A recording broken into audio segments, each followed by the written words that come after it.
அல்லாஹ் ஜல்ல ஷானஹு தஆலா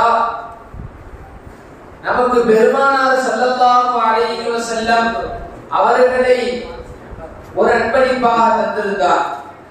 அதே போன்று ரபியுல் அவ்வல், ரபியுல் ஆகிர் என்று சொல்லப்படக்கூடிய இரண்டாவது வசந்தத்திலே அல்லாஹ் ஜல்ல ஷானஹு தஆலா வழிமார்களை அன்பளிப்பாக நமக்கு வழங்கியிருக்கிறார்.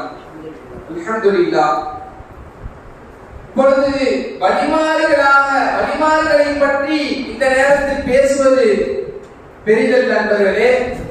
நாம் எப்படி நம்மை வழியாக மாற்றிக் கொள்வது, அல்லாஹ்வுடைய நேசத்திற்காக அல்லாஹ்வுடைய நேசர்களாக எப்படி ஆகுவது என்பதை பற்றிய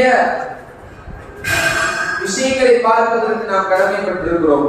அந்த விதத்தில் பார்க்கும் போது அல்லாஹ் ஜல்ல ஷானஹு தஆலா தன்னுடைய குர்ஆனிலே கூறி காட்டுகின்றான், அலா இன்ன அவுலியா அல்லாஹி லா ஹவுஃபுன் அலைஹிம் வலா ஹும் யஹ்ஸனூன்.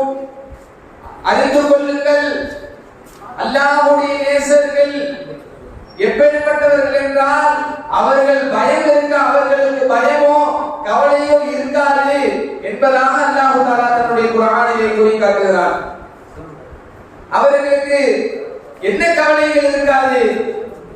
அவர்களுக்கு எப்படிப்பட்டவர்கள் நம்முடைய வாழ்க்கை என்று எடுத்து பார்த்தால் காலையில் எழுந்ததிலிருந்து இரவு